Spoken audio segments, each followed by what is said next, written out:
in the matter 25 CM 30 and 25 CM 125, State of Wisconsin versus Victoria Mott. The state appears in person through District Attorney Kevin Schmidt. We have defense through Joel Flisky, and we have Ms. Mott appearing in person. We're set today in this matter on the request of defense to have a plea hearing. The sentencing hearing will be at a later date and time, but we are here for a plea hearing. Ms. Mott had further allegations of criminal conduct. Therefore, the trial will be off because a global resolution has been reached. Mr. Flisky, can you please inform the court of the agreement that's been reached? As soon as I say we are in victims' rights compliance, victims were notified of this hearing. They couldn't attend in person. They wanted to attend by video conferencing. However, they or the court was having internet issues. They were told to contact the judicial assistant to be sent into the courtroom. This matter was scheduled at 1:45. It is 1:46. We cannot wait any longer for the victims, and Ms. Bauer did speak with them so she can relay information from their perspective.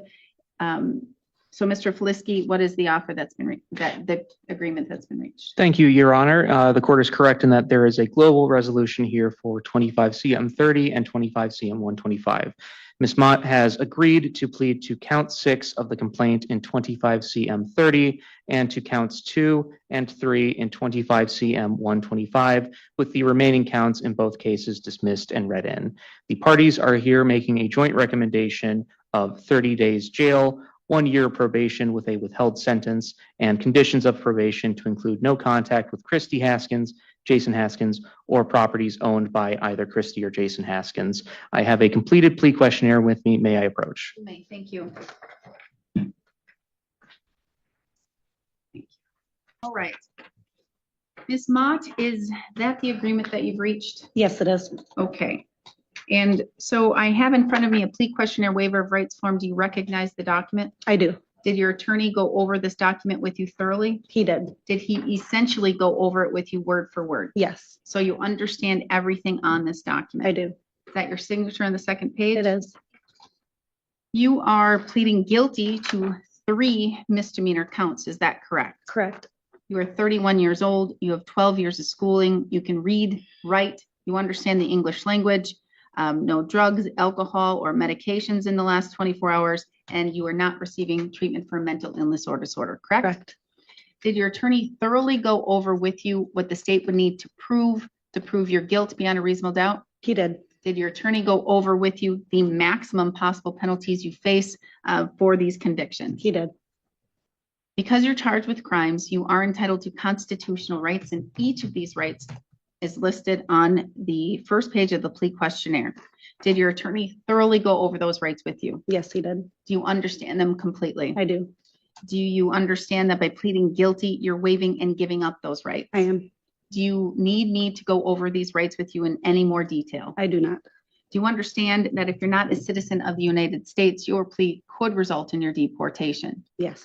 And do you understand here that with regards to count 6 in 25 CM 30, the state would have to prove on or around September 16, 2023 in Burnett County, Wisconsin, you knowingly violated a harassment injunction issued in Burnett County case number 23 CV 85. You understand what the state would have to prove? Yes, I do. Do you understand maximum possible penalty could be a fine of up to $10,000 or 9 months of incarceration or both? I do. Do you also understand as it relates to 25 CM 125 count 2 violation of a harassment restraining order, the state would have to prove on or around August 5th, 2025 in Burnett County, Wisconsin, you violated a harassment injunction in Burnett County case number 23 CV 85. Do you understand what the state would have to prove? I do. Do you understand maximum possible penalty could be a fine of up to $10,000 or imprisonment of up to 9 months or both? Yes, I understand. With count 3, violation of a injunction harassment, that the state would have to prove the same date, the same time, the same place, that in Burnett County here that you violated the harassment injunction in 23 CV 83. Do you understand what the state would have to prove? Yes, Do you understand maximum possible penalty could be a fine of up to $10,000 or 9 months of incarceration or both? I do. Do you understand that there is a recommendation to the court as it relates to sentencing and what the attorneys and you have agreed upon? Do you understand that I am not bound to follow that recommendation? Yes, I understand. Said differently, if I thought the facts warranted it, I could sentence you all the way up to the maximum possible penalty. Do you understand that? I do. Do you still wish to proceed and enter guilty pleas? I do. Did you go over both of those criminal complaints with your attorney? Yes, In particular, there's sections called the probable cause section where it basically says what happened those days and why you were charged with the crimes. For the most part, are those facts accurate? yes, Are you admitting here today that you in fact did violate the injunction, the harassment restraining order? I did. And you did so on at least 3 separate occasions? Yes, Mr.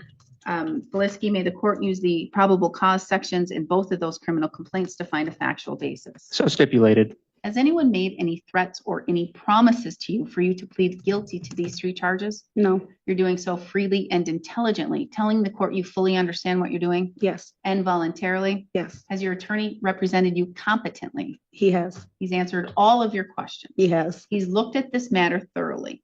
Yes, He's looked at the evidence, the discovery, and he's discussed it with you. yes, And he's discussed, you were going to go to trial on 23 CM 30. So you know you have the option to go to trial on both of these cases, correct? yes, And with these matters, did your attorney go over with you possible defenses you have or a lack of defenses if it goes to trial? yes, And so you thoroughly discussed all of these things with your attorney. we did. And so are you satisfied with your attorney's service? Very. Do you have any questions for the court or for your attorney before I proceed? I do not. As to count 6 in 23 CM 30, violate a harassment restraining order injunction, how do you wish to plead? Guilty. As to count 2 in 25 CM 125, violating a harassment restraining order injunction, how do you wish to plead? Guilty. As to count 3 in 25 CM 125, violate a harassment restraining order injunction, how do you wish to plead? Guilty. The court will find your pleas of guilt are done knowingly, intelligently, and voluntarily. I'm going to find that you understand your constitutional rights and what it means to waive and give up those rights. I'm going to find a factual basis to accept your pleas of guilt.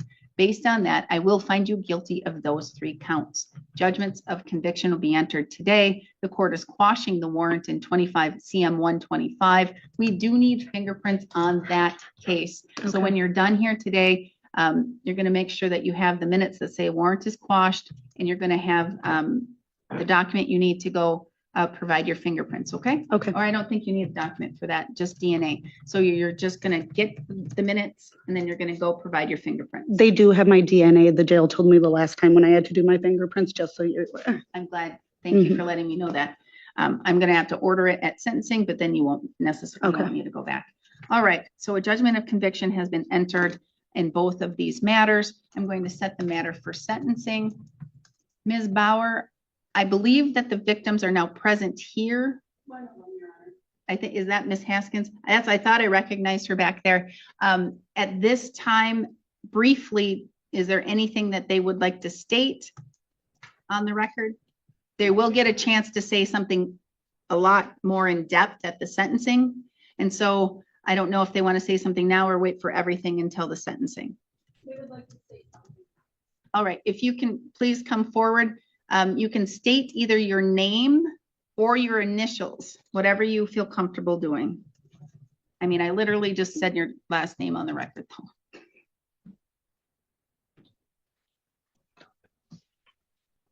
All right,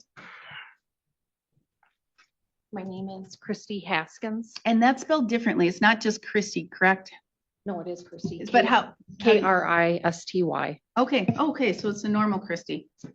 All right, sorry about that. No, you're okay. And Whatever you want me to know for today. I would like you to revoke the bond because she keeps on violating it. And last time I was hurt, and it needs to stop. Thank I you. don't need to live at a house and have to worry about this. Now, so I can understand because I have a little bit of a history with these parties and the injunction. Is this the house that you owned that your son was living in? Correct. Is he still living in it? Yes. Okay, so that's how I was trying to connect these things. But if I'm remembering correctly, you both are up here a lot more. I don't know if it's for all the time, but because you're taking care of your grandchildren, grandchild. I have multiple kids. Okay, all right. All right, thank you. You may be seated. With regards to the statement made by the victim, Mr. Smith.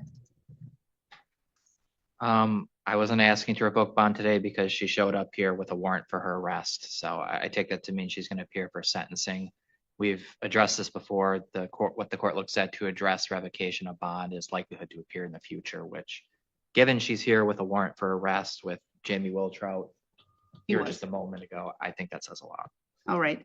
Well, and I think I need to take into account whether or not it's a felony or a misdemeanor, the seriousness of the conviction. All right, Mr. Felisky. Your Honor, I concur with the statements made by the state. Ms. Mott entering in this plea is taking responsibility and accountability for this actions. I would also add that she has not failed to make any appearances to the court in the past. This matter has effectively, apart from the matter of sentencing, been resolved. So I would ask that the warrant remain quashed and for bond to not be revoked. All right, thank you. I completely understand what Ms. Haskins has said, Ms. Mott, because I have the history of all the parties going back, I don't know how many years. So I understand that. And I understand the connection between you and I believe it's Jordan. I understand that connection, which at the time, I'm not going to give you any relationship advice, but at the time of the hearing, I think that it was stated even by you that that is not a healthy relationship and it should not continue. And especially it cannot continue. You can't have any contact with that house. Doesn't matter if they're there or not. They reside there a lot of the time. You can't be at that house. They own that house. Jordan doesn't own the house. If I'm recalling correctly, Jordan did, but then his parents bought him out of it because he was having financial difficulties. And so now they own that house. You cannot go there. Ms. Haskins, I do truly understand your fear. But I'm not revoking bond. And here's why. Because I do have to take all of those factors into consideration. I'm going to very sternly warn you that if you have any violation at all as it relates to this restraining order, not only can the state revoke their agreement and argue for the maximum possible penalty, but the court can do so as well and there's 9 months on each count. The court can go 9 months consecutive to 9 months consecutive to 9 months. That's a whole lot of time that you could have hanging over your head if you're not going to be responsible and you're not going to take this seriously. All right, that's a lot of jail time, not prison time, jail time. It's worse to sit time in jail than it is to go to prison. So that is the warning.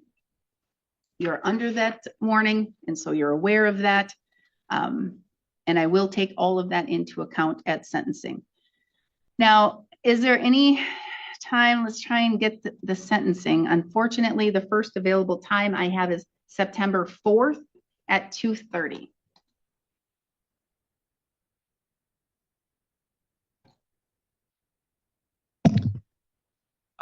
Your Honor, I would ask to set out the sentencing slightly further. The reason being that Ms. Mott is needing to coordinate with her job and with custody of her children in regards to the jail time as part of this agreement.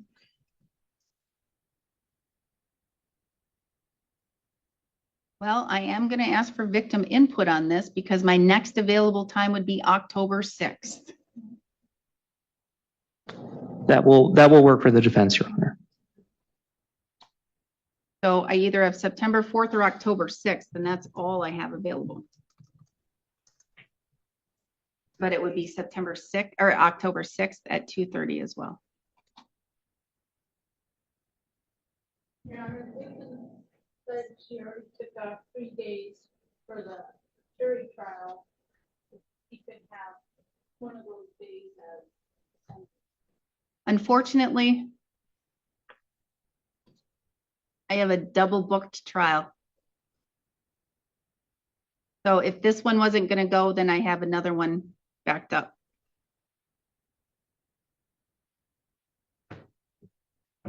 So I'm going to say, let's see.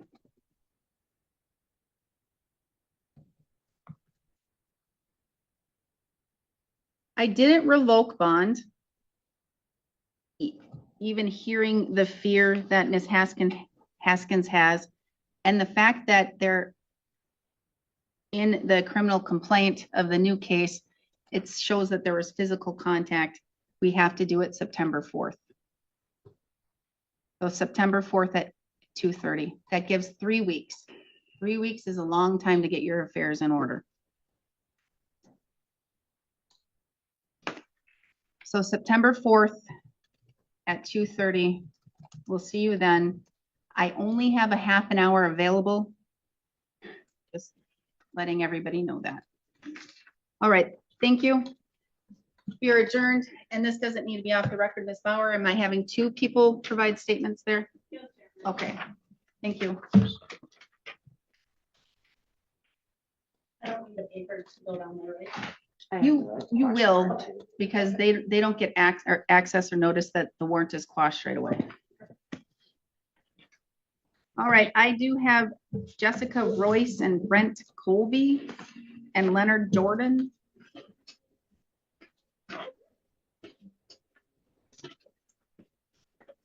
And then we have to swap clerks.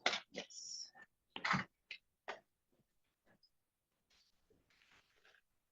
That one's fingerprints. You've shown that, and that's the wash part. Time to break this one down. The case of State of Wisconsin v. Victoria Mott was a plea hearing with plenty of layers, legal housekeeping, victim input, and some very direct warnings from Judge Mogen. From the start, it was clear this wasn't going to trial because both sides had struck a global resolution. Mott pled guilty to 3 misdemeanor counts of violating harassment injunctions, with other counts dismissed, but read in. The joint recommendation, 30 days in jail, a year of probation, and strict no-contact provisions. Pretty standard for this kind of case, but the atmosphere quickly picked up intensity once the victims' voices entered the room. Mott herself presented as calm, polite, and deliberate in her responses. She confirmed she had gone through the plea paperwork thoroughly with her attorney, Joel Felishek, and that she understood every right she was giving up. The judge, careful as always, walked her through the constitutional checklist: maximum penalties, trial rights, possible deportation consequences, even double-checking the factual basis in the complaints. Mott admitted to violating the injunctions multiple times and expressed no hesitation in entering her pleas. From a courtroom demeanor standpoint, she seemed prepared and clear-eyed, giving the judge no cause to doubt her competency or voluntariness. Then the victims had their say. Christy Haskins spoke briefly but powerfully, urging the court to revoke Mott's bond because of repeated violations and expressing that she didn't feel safe in her own home. It was an emotional plea, grounded in very real fear, and the courtroom got noticeably heavier in that moment. Judge Mogen, though empathetic, kept her analysis strictly on legal rails. She acknowledged the fear, but explained that bond revocation is tied to appearance risk more than past behavior, and since Mott had shown up even with a warrant outstanding, the judge wasn't going to pull her bond. Still, she made a point of issuing one of the sternest warnings we've seen. Any further violation could lead to consecutive 9-month jail terms, essentially stacking into years of incarceration. The judge's delivery was calm but sharp enough to leave no room for doubt. Mott is on the thinnest of ice. The attorneys also handled their roles well. Filishek emphasized accountability and Mott's track record of making all her appearances, framing her plea as a step toward responsibility. Schmidt, for the state, held the line on the agreement, but didn't downplay the seriousness of the conduct, particularly since physical contact was alleged in a newer complaint. Both attorneys struck a professional balance firm, but not overly dramatic. The overall courtroom atmosphere shifted between routine and tense. Early on, it was the usual plea colloquy, with paperwork and rights waivers. But once victim testimony entered, the gravity deepened, and Judge Mogen's warning gave the entire room a sense that sentencing day could be pivotal. Scheduling became a final sticking point. Defense asked for more time, citing childcare and job concerns, but the judge, mindful of the victim's safety and the fresh violations, set sentencing for the 4th of September despite the inconvenience. So, what we had here was a careful dance between legal process and human impact. Mott got her plea accepted, the victims got their concerns heard, and the judge drew a bright red line in the sand about compliance. It wasn't chaotic, but it was charged, reminding everyone that plea deals may resolve cases, but they don't erase the weight of ongoing fear and responsibility. If you found this hearing insightful, consider subscribing, hitting the bell, and letting me know your thoughts in the comments below. I read every one,